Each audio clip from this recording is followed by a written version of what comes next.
এক নম্বরে দরুদ শরীফের আমল করবেন, দুই নম্বরে ইস্তেগফার।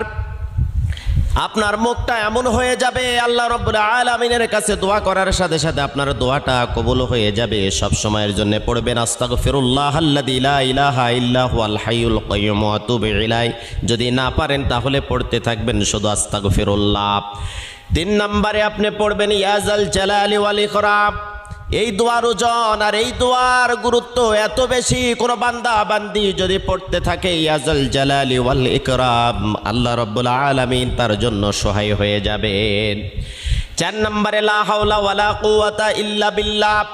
এই দোয়াটা সব সময়ের জন্য ঠোঁটে রাখবেন, মুখে রাখবেন, পড়তেই থাকবেন, জপতেই থাকবেন, পথে ঘাটে মাঠে যেখানেই থাকেন না কেন সব সময়ের জন্য পড়তে থাকবেন।